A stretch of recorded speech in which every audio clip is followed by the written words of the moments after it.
ay hinango po natin dun sa sulat ni Pablo sa mga taga-Colosas. We skip for a moment sa Lucan narrative po at ito po yung ating pag-uusapan ngayon. At ito po ay may pamagat na enduring life's challenges with joy and thanksgiving. Tayo po ay manalangin.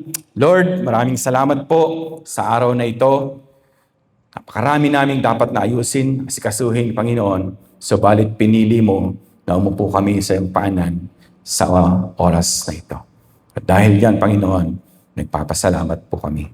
Dalangin namin ang iyong Banal na Espiritu, ang siyang patuloy na kumilos. Kausapin mo po kami, Panginoon. At hayaan mo na minsan pa marinig namin ang iyong tinig, mahalin namin ang iyong salita, at sa iyong grasya, magawa namin ang lahat ng ito. Pangalan po ni Jesus, ito po ang aming panalangin. Amen. Merong tatlong bagay na nais kong bigyang pansin dito po sa ating pag-uusapan ngayong umaga. Na-translate ko sa Tagalog yung enduring. Ang pinakamalapit is pagtitiis, pagtsatsaga. Yan. So una po, ang sabi po doon sa sinulat ni Pablo sa mga taga-Colosas, mga kapatid, ay may buhay na may kagalakan sa kabila ng pagsubok o kabila ng bighati. Si Jesus po ay may kagalakang sinunod ang kalooban ng kanyang Ama. Sa bawat latay at sugat na natamo niya, hindi siya kinakitaan man lang ni katiting na reklamo o pagre-rebelde. I love that scene, doon sa Passion of Christ, yung version po ni si Mr. Blue Eyes, Mel Gibson. Nakakalimutan ko lagi yung kanyang pangalan. I've been looking at that movie, that every time na pinanonood ko, kahit yung mga clips, it always send a different message, patungkol sa ginawa ng ating Panginoon sa atin. Yung mga senaryo doon na pagkatapos niyang lasapin ang mga hagupit at latigo, yung napaupo na siya sa sakit na kanyang naramdaman, subalit pinilit niyang tumayo alang-alang sa iyo at sa akin. Tinahak pa rin niya ang daan tungo sa Golgotha upang makumpleto niya ang kanyang purpose. Ito po yung iligtas ka sa tiyak na kamatayan, bigyan ka ng kalayaan laban sa kasalanan at mabuhay na walang hanggan. Minsan kapag nasasaling ang ating pride, kapag tayo ay naaapi o napagsasamantalahan, madalas nawawala na sa atin ang kagalakan. Kaya nga po, ang ganda nung ang ganda nung sinasabi doon sa katugmang reference na ating binabanghay ngayon, na mag-iingat tayo ng mga tinawag. Kasi sabi doon, makalimutan ko yung verse, Jeremias po yata yun. Baka tayo ang nagpupugaw doon sa mga tupa ng ating Panginoon. Yeah. Nakamit ni Jesus ang kanyang gantimpala dahil hindi siya natinag ng mga dinanas niyang hagupit, pagpako, paglalagay ng koronang tinik sa makatwid bagay, dala ng pagsunod niya sa kanyang Ama at pagmamahal sa atin, kinaya niyang tiisin lahat ng iyon. Ngayon po ba? Napapagod na po ba kayo? Gaano na po kalaki yung tinitiis po ninyo? Ayaw na rin po ba ninyo katulad ng marami? Nagpapaalala po ang aklat ng Colosas ngayong umaga sa bawat isa sa atin na meron ding tiniis ang ating Panginoong Jesucristo. Kaya ikaw at ako ay malaya. Kaya ikaw at ako ay nabubuhay sa grasya ng Panginoon araw-araw. Amen po ba, mga kapatid? Amen po ba, Muñoz United Methodist Church?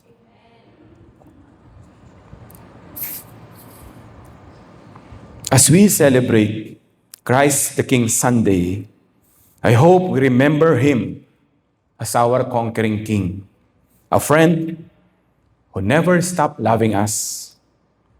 Hindi sumusuko kahit sa anumang iginaganti natin sa Kanyang kabutihan, sa Kanyang katapatan. It is my prayer, mga kapatid, na palagi nating maalala na because of His wounds, we are healed. Because of His wound, we are saved. And because of His sufferings, we earn to live in Him in heaven. Pwede bang palakpakan natin si Lord?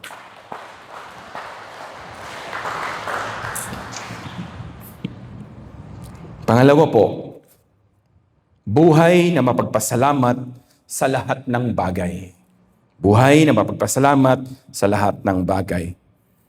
Ang kapatid na Joy Meman, yung pong anak ni Pastor Seymour,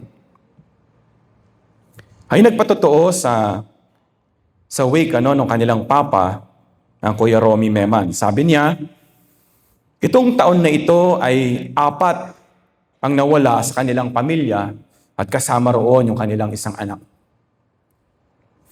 Makita niya sa kanyang papa ang isang buhay na palaging hinahanap kung paano mapapasaya ang Panginoon.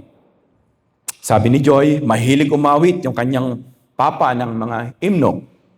At pagbangon early in the morning, nakikipag-niig sa Diyos at nagbabasa ng Biblia.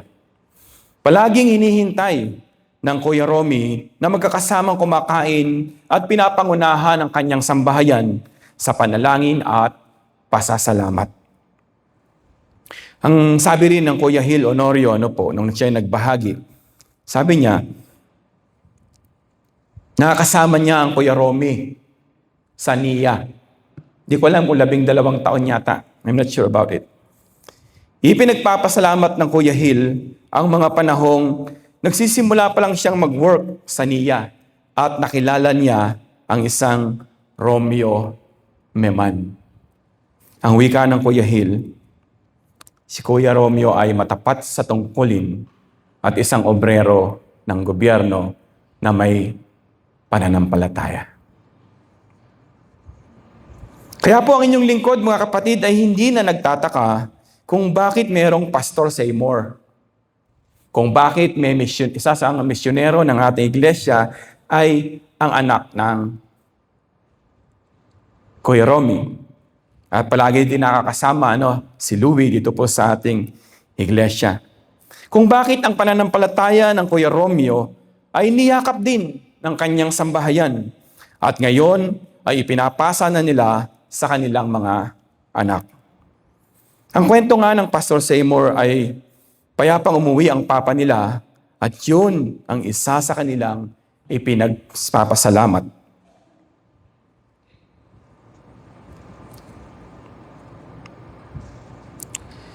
Mahirap po ang magkasunod-sunod na mawalan ng mahal sa buhay.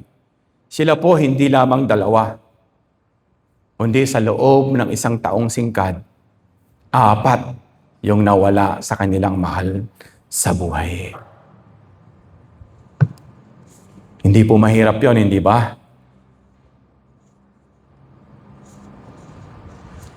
Samantalang tayo ay may iba-iba tayong mga pinagdaraanan, may iba-iba tayong mga nai-stress o nagbibigay ng stress sa ating buhay. Kaya minsan di na tayo makapagpasalamat. 4 po yung nawala sa kanilang pamilya nitong taon lamang.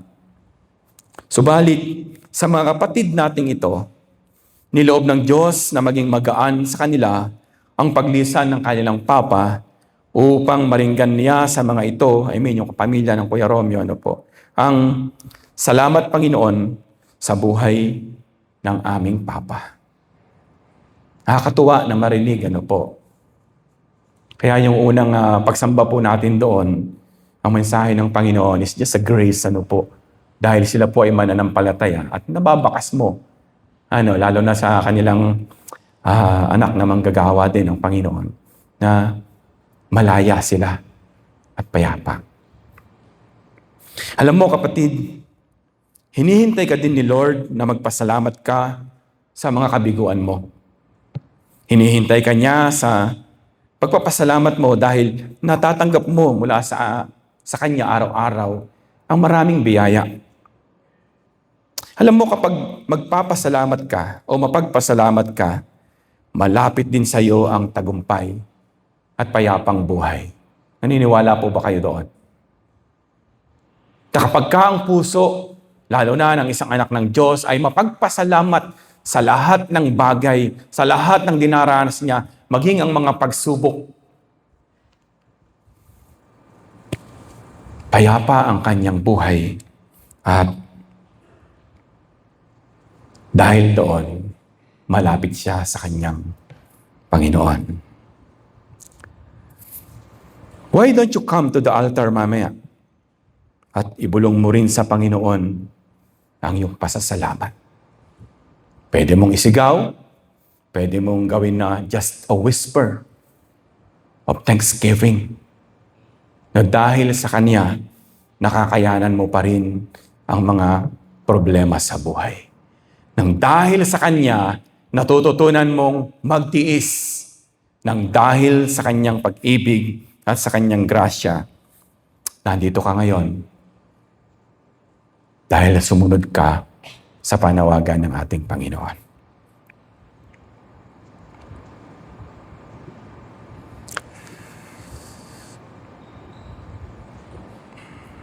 Pangatlo po, buhay na may pagtitiis dahil kabahagi tayo sa mga pangako ng Diyos. Sabihin mo sa katabi mo, bahagi ka ng pangako ng Diyos. Ipigsa natin. Lakasan po natin. Bahagi ka ng mga pangako ng Diyos. Yan. Ito ang mga matitibay na dahilan kung bakit idinadalangin natin ang bawat isa. Kung bakit palagi kang laman ng mga panalangin ng ating Panginoong Hesukristo. Ibig na ibig niyang maging bahagi ka ng lahat ng kanyang pangako. Sabi po sa James 1:4, "But let patience have its perfect work, so that you may be perfect and complete, lacking nothing." Ang sarap po, di ba? Kaya pala, hindi tinanggal ng Panginoon ang mga problema. Kaya pala, pagka matatapos pa lang yung mga pagsubok na dumarating sa buhay natin, tila ba meron na naman. Iisang purpose, mga kapatid, tinuturuan kanyang magtiis, tinuturuan kanyang ihanda, dahil ang gusto niya, hindi ka magkulang sa kahit anong bagay. Alam niyo po ba yung promise na yun ng Panginoon sa'yo? Kaya kung meron kang pinagdadaanan ngayon, kung merong paulit-ulit na nangyayari sa buhay mo na para bang wala nang remedyo, wala nang katapusan, balikan mo po ang sinabi ng Panginoon sa Colossus. Ang sabi po niya doon, tinuturuan kang matutong mamuhay ng may pagtitiis. Dahil ang may pagtitiis lang po ang karapat-dapat na makabahagi sa mga pangako ng ating Diyos. I want to end in this small story po. This is a story of our faith journey. I patiently watched our two kids grow in the knowledge of our Master, Lord Jesus. Sabi ko sa Lord, I will do my best from now on to submit to your will. That's why I joined the ministry. Si May, iyak ng iyak that time. Pero sabi ko sa Panginoon, I rather obey God than men. Kaya po nakatayo po ang inyong lingkod sa inyong harapan ngayon, mga kapatid. Nagdesisyon po ako ng ganon, mga kapatid, dahil unti-unti kong nararamdaman na nalulunod na ako sa maraming mga problema sa buhay. Taas nga po ang kamay nung walang problema. Di ba?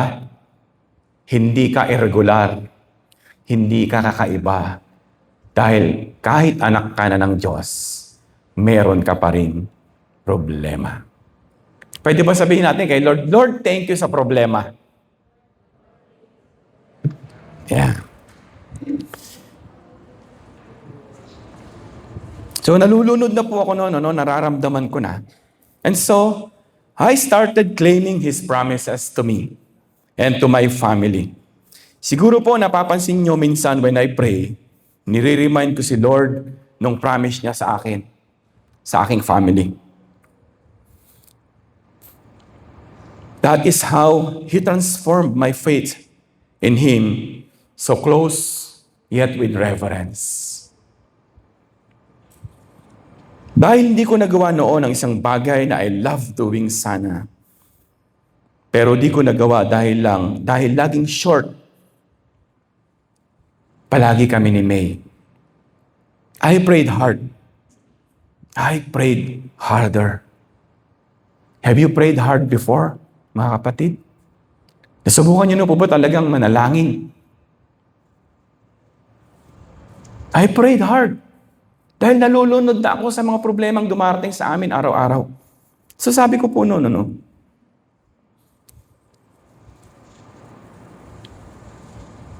Sabi ko kay Lord, Lord, sana magawa kong ipagkaloob sa iyo yung ating covenant. Yung aking first fruit.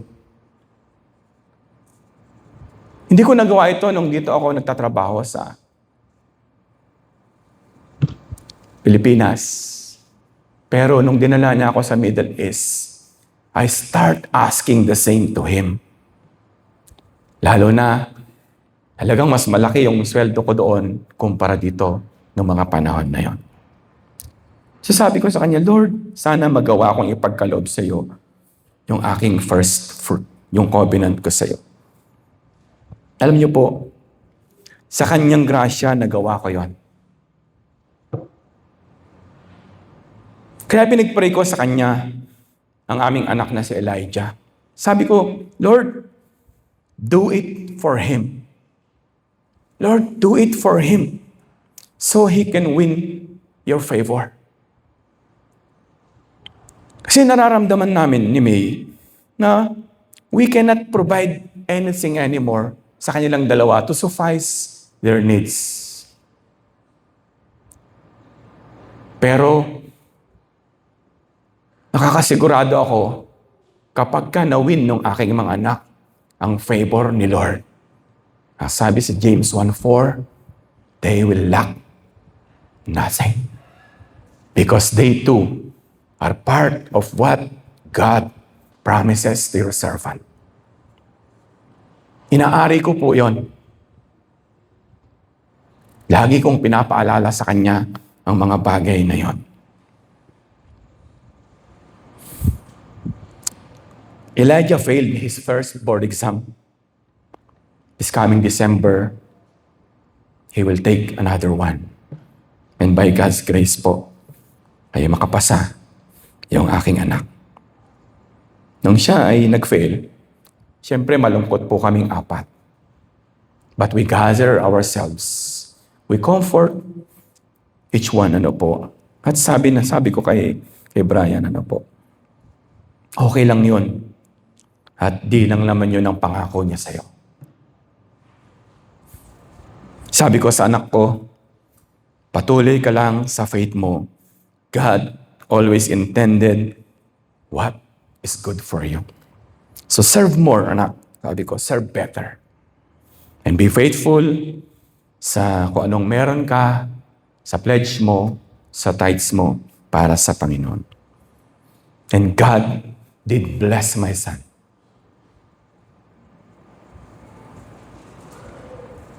Nakapasok po siya sa PhilMec. At yun din naman ang pinaka-challenging moment na naman sa akin. So pinalalahanan ko na naman ang Panginoon. Lord, do it for him. Do it for him, Lord. Napasok siya sa PhilMec last October. It was a worthwhile waiting dahil Maraming tinabas si Lord sa buhay ng aming anak. Ganun din sa amin. Para siya ay maging worthy of that blessing. I reminded once more si Lord doon sa hiling ko sa Kanya. Sabi ko nga po, Lord, do it for Him. Mahirap bitawan ang first fruit. Marami sa inyo, nakausap ko po patungkol po dito. When you started working, sabi ko, pag-pray niyo sa Panginoon na magawa niyong ibalik sa Kanya yung first fruit ninyo. And through wonders and amazement, ibabalik sa inyo ng Panginoon ng higit pa kapag nagawa ninyo. My heart was rejoicing and sobrang aking pasasalamat dahil my son did it. My son did it.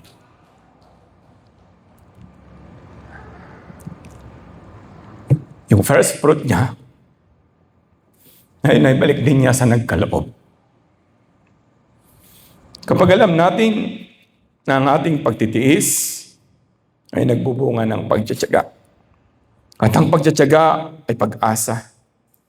At ang nagiging bunga nito ay pagpapala. Hindi na tayo mag-aatubili para ibigay ang sapat at nararapat na pagsamba sa ating Panginoon. He deserves our praises. He deserves our thanksgiving. Nawa po, ma-encourage po kayo. Mahirap po, lalo na pag marami kang pangangailangan. Subalit, meron tayong Diyos. Nasabi ko nga po, sana maalala natin siya as conquering King. Hindi siya lang namatay. Hindi lang siya naghihirap. May purpose yung dugong dumanak. Nasasabi niya po doon, para maging bahagi ka ng pangako ng Diyos. Kung napapagod na tayo, kung ang tingin natin sa mga suliranin, sa mga pagsubok na ating pinapasan, ay pahirap lamang, hindi natin nakikita ang pagkilos ng Diyos sa lahat ng iyon. Hindi po tayo matututo. Magiging madamot tayo sa Panginoon. Ilalayo natin ang ating sarili sa Kanyang presensya. Lastly, the work of reconciliation through Christ's sacrifice and the transformation of our heart, of our lives, is all that we should desire upang maging tunay na kabahagi tayo sa masaganang pagpapalang daan ni Jesus para sa atin. A blessed Christ the King Sunday po sa bawat isa. Sa Diyos po ang papuri.